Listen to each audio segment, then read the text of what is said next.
Ilagay ang kanong kamay sa dibdib at awitin ang pambansang awit ng Pilipinas. Mga kababayan, ang pambansang awit ng Pilipinas.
Marapatin po nating ilagay ang ating mga sarili sa presensya ng ating Diyos.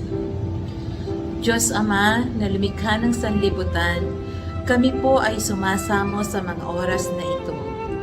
Amin pong kinikilala ang iyong kadakilaan at kabutihan na patuloy na gumagabay sa amin at sa aming pamumuhay dito sa lupa.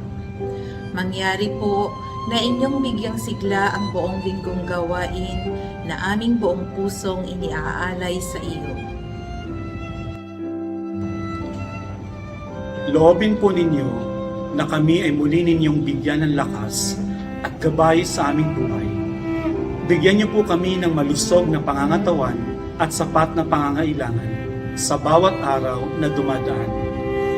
Gabayan niyo po kami sa aming buhay paglilingkod kasama ang mga mag-aaral, mga guro, at mga namumuno sa aming mga paaralan at dibisyon upang magampanan nila ng maayos ang responsibilidad na kanilang tinatahak sa layuning makapaglingkod sa inyong mga nilikha.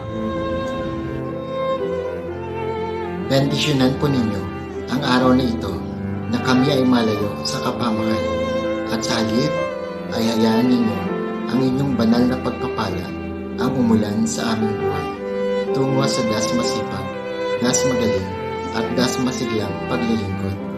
Kinikilala po namin kayo bilang aming Diyos at personal na tagapagligtas. Lahat po nito ay aming hinihingi sa bisa ng pagmamahal ng Ama sa gabay ng banal na Espiritu sa ngalan ni Jesucristo. Amen.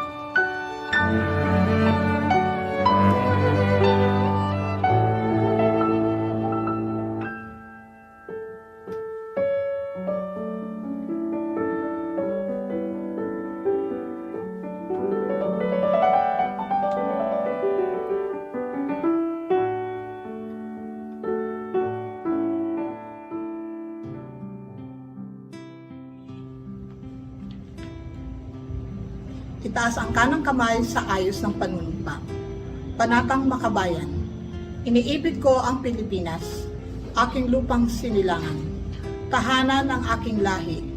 Kinukupkup ako at tinutulungan, maging malakas, masipag at marangal. Dahil mahal ko ang Pilipinas, diringgin ko ang payo ng aking magulang. Susundin ko ang tuntunin ng paaralan. Tutuparin ko ang mga tungkulin ng isang mamamayang makabayan, naglilingkod, nag-aaral at nagdarasal ng buong katapatan. Iaalay ko ang aking buhay, pangarap, pagsisikap sa bansang Pilipinas.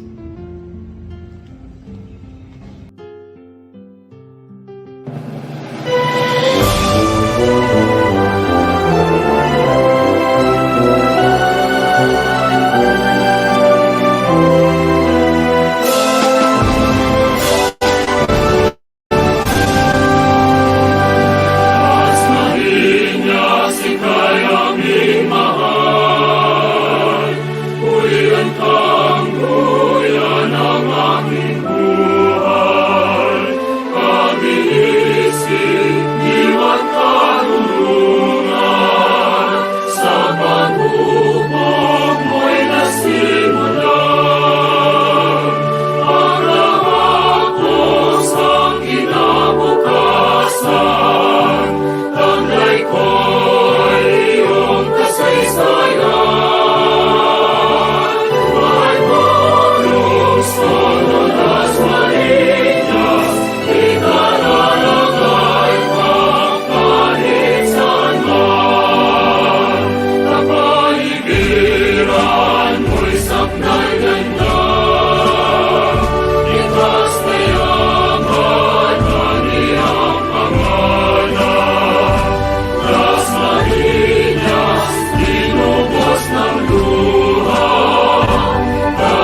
panunumpa ng lingkod bayan. Ako ay isang lingkod bayan, pangangalagaan ko ang tiwalang ipinagkaloob ng mamamayan, maglilingkod ako ng may malasakit, katapatan at kahusayan na walang kinikilingan. Magiging mabuting halimbawa ako at magbibigay ng pag-asa at inspirasyon sa aking kapwa lingkod bayan. Lilinangin ko ang aking sariling kakayahan upang sa lahat ng panahon ay mapaglingkuran ko ng buong kahusayan ang sambayanan. Hindi ako makikibahagi sa mga katiwalian sa pamahalaan. Pipigilan at isisiwalat ko ito sa pamamagitan ng tama at angkop na pamamaraan. Isasabuhay ko ang isang lingkod bayang makadiyos, makatao, makakalikasan at makabansa. Tutugon ako sa mga hamon ng makabagong panahon tungo sa adhikain ng matatag, maginhawa at panatag na buhay. Sa mga tungkulin at hangaring ito, kasi hanawa ako ng may kapal.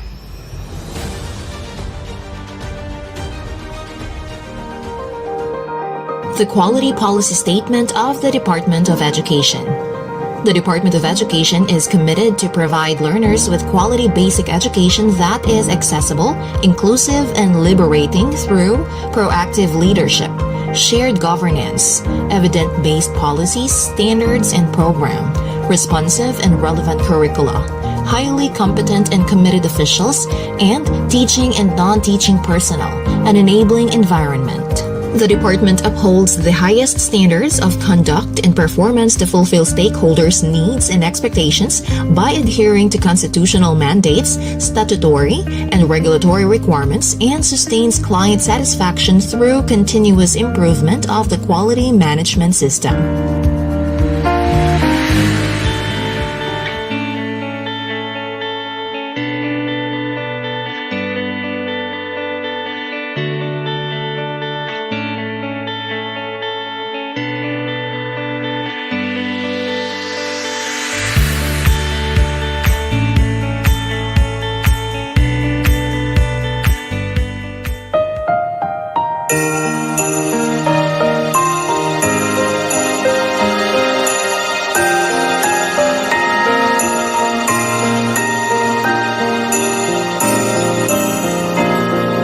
Bulong ng iyong puso aking naririnig. Di ka malayo, isang ating tinig. Sa Diyos nagtitiwala, daan ay mahala. Ito ang paalala sa lahat niyang anak. Hakbang pa, kapit lang, wala sa ating maiiwan. Kaya pa, laban lang, gabay natin pagmamahalan. Andito muli ang himala ng Pasko, kaputihan ng tao ang tila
sa atin nakaagapay. Andito rin ang mga guro at kabataan, pinaglalaban nila ating kinabukasan.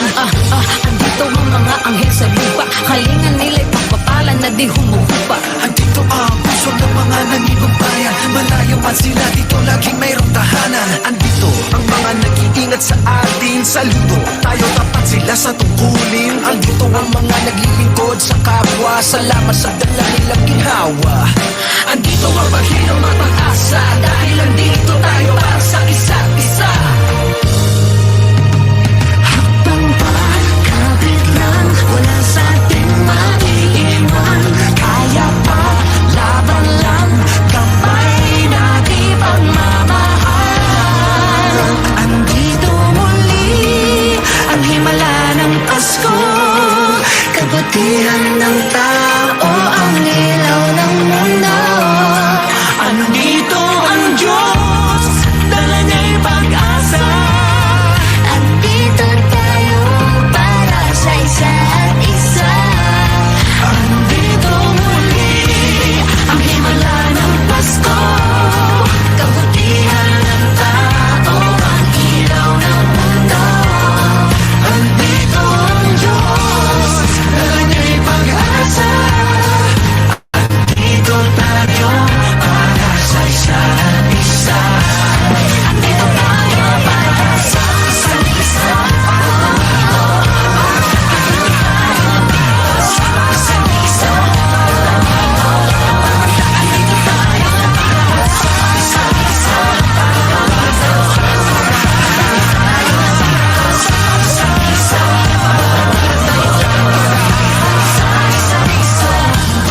muli ang himala ng Pasko, Kabutihan ng tao, ang ilaw ng mundo. andito ang Diyos, dala niya'y pag-asa. Andito tayo para sa isa't isa. Andito muli Ang himala ng Pasko, kabutihan ng tao, ang ilaw ng mundo. andito ang Diyos, dala niya'y pag-asa. Andito tayo para sa isa't isa. Andito tayo para sa isa't isa.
Blessed and safe morning, City Schools Division of Dasmariñas.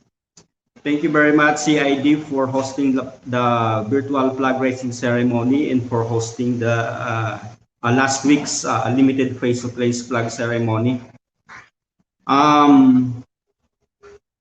It is always my thoughts and prayers that everyone is okay and safe. Kahit na merong ibang naka-home quarantine, kahit na yung iba nating kasamahan sa SDO at sa field offices sa mga schools na medyo merong sipon, may ubo, medyo hindi masama ang pakiramdam. na hindi naman natin alam kung COVID or hindi, baka ordinary flu and cough and colds lang. Get well soon at mag-ingat ho palagi. We are on alert level 3 until January 15, and I am reminding everyone to please follow the heightened health and safety protocols wherever we are. Nasa office man, nasa school, nasa bahay, nasa palengke, nasa supermarket, everywhere. At kung maaari ay iwasan ho muna ang paglabas ng bahay at iwasan ang matataong lugar kung hindi lang naman kinakailangan. The general rule and the general instruction of the Office of the Schools Division Superintendent regarding this Omicron variant and with this pandemic is this: i-heighten po natin yung ating proactive, preemptive, and defensive attitude on self-restriction, that is staying at home, wearing of face masks always, washing our hands, sanitizing our hands, and the proper distancing. Last night or yesterday, I posted a quite long instruction and I posted it in the group chat of the CSDO, and the same was forwarded to the GC of the principals for them to make also a modified and appropriate instructions to their school and field personnel. Please be guided with the instruction in that GC. Tayo po ay naka 30% ng personnel. Take note that 30% of personnel, that is 3 out of 10 ang inaalaw nating mag-report sa mga opisina ng division office sa isang araw on rotation basis. But if you're going to see and read the guidelines of the IATF regarding alert level 3, it says that on alert level 3, there should be 60% of personnel. No, mali.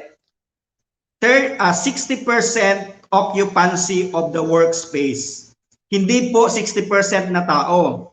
Ang sinasabi po ng IATF guidelines ay 60% ng ating workplace. Meaning to say, for example, in the CID, titingnan natin yung workspace, yung laki ng area, yung floor area ng CID, at maglalagay lang tayo ng 60% occupancy with proper distancing in a given day. So maliwanag po tayo doon ha, hindi 60% ng tao, kung hindi 60% ng personnel occupancy in a particular workspace. Now, regarding that workspace and 60 and 30%, we are still following the 30% of personnel. Again, 3 out of 10 ang inaalaw nating mag-report sa iba't ibang units, iba't ibang section ng ating division office. Because that 30% is already the 60% personnel occupancy in a specific workspace. Now, sabi ko, that 30% is flexible. Pwede siyang bawasan, pwede siyang i-reduce. Kung i-recommend ng division or unit heads na kinakailangang i-reduce yung 30% dahil sa mga circumstances or health and safety condition ng kanyang mga tao sa kanyang particular unit. At pwede rin siyang madagdagan ng konti if there are urgent matters, there are critical tasks that need to be accomplished in the office and cannot be accomplished at home. Okay, so maliwanag po tayo dyan. If, kung sakali, given the unstable situation and circumstances, meron tayong isang unit or isang section sa division office na wala talagang tao dahil naka-home quarantine, hindi maganda ang pakiramdam, ano lang, scenario lang. there shall be no closure and there shall be no stoppage of operation in a particular unit in any office in the DOH, even in the schools.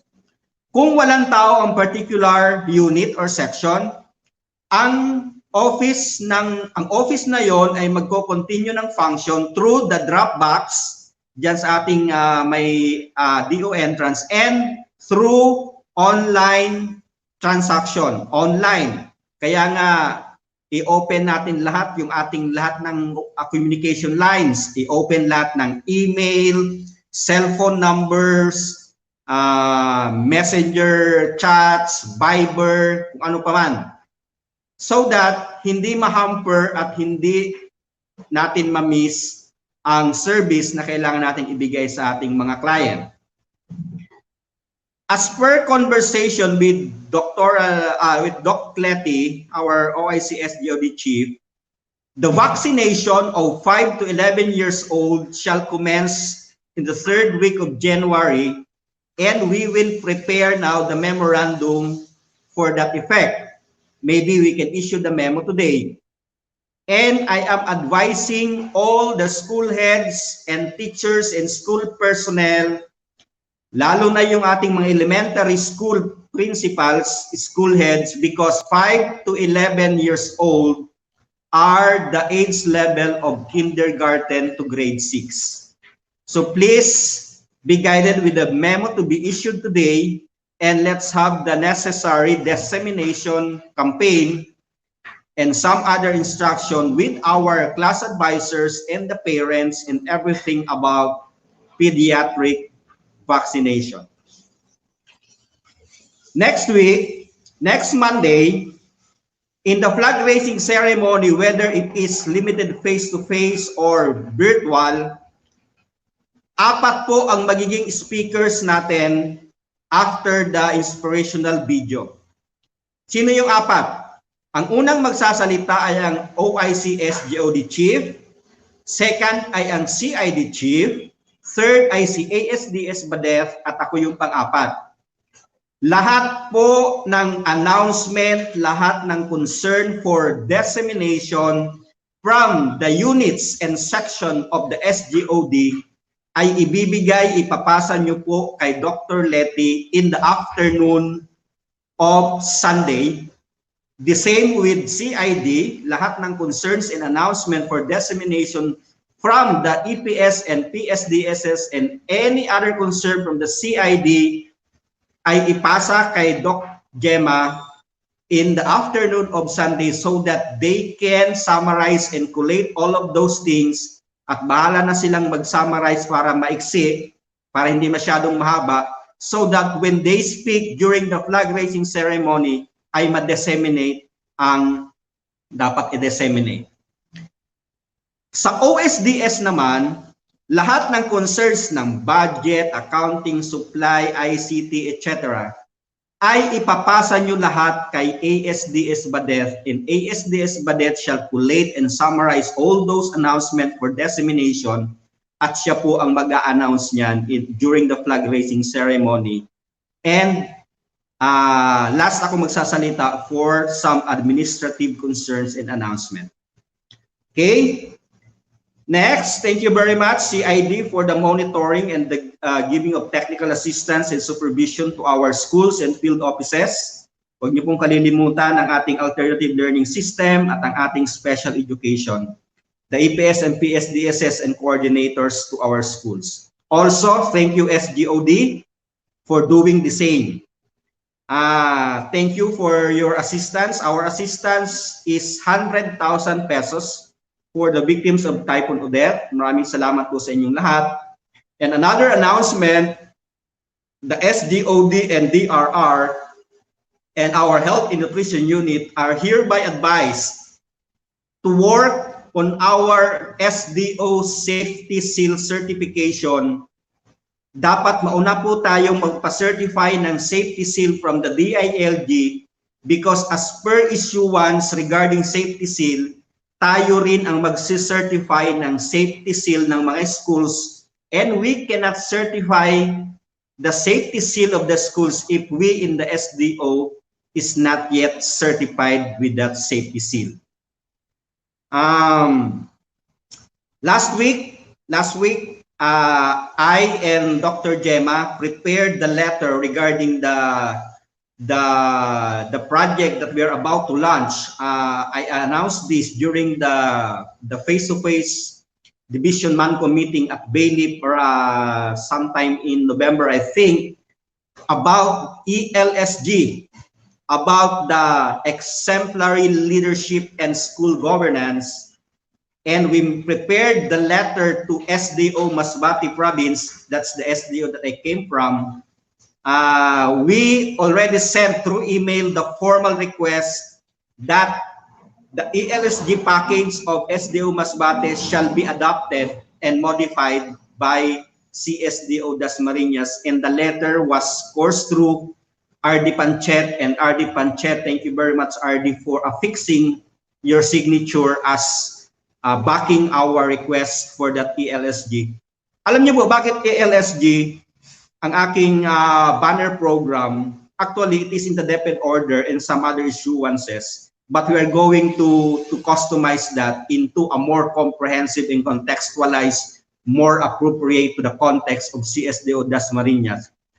Ang pinanggalingan ko pong SDO Masbate ay nag-start ng ELSG around before I left.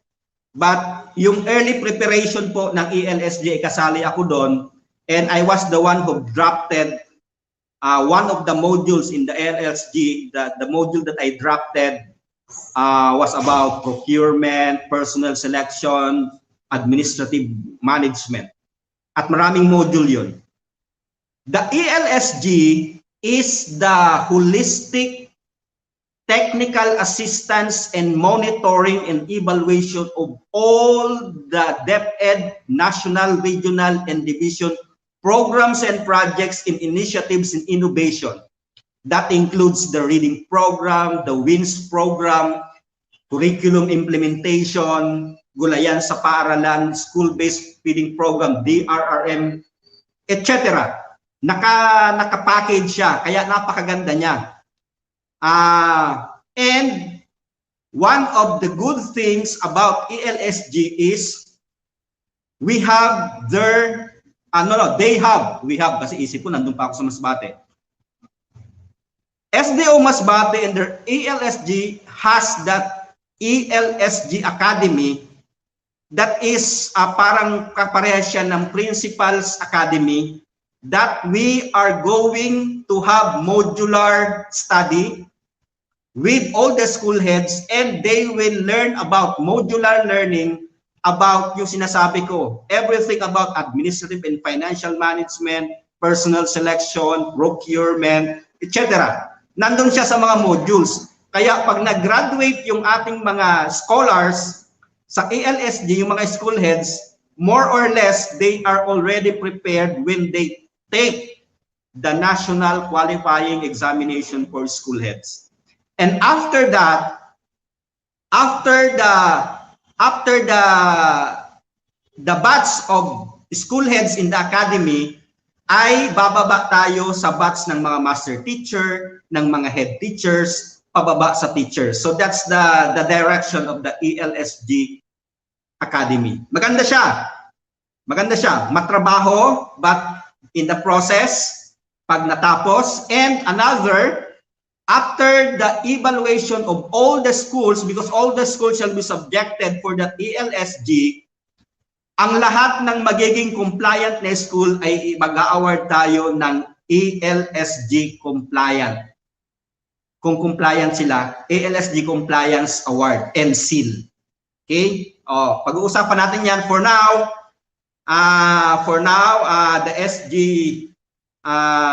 The SGOD chief and the planning and research and Sir Will of the SMME, I'm advising the three of you to have a thorough reading and study of all the issuances, the DepEd order about ELSG, and after that, magkakaroon tayo ng planning conference on how are we going to strategize and implement ELSG in the City Schools Division of Dasmariñas. Okay? So, it's Monday. And like ordinary day, there's no difference between Monday and Friday and Tuesday and Wednesday and Thursday.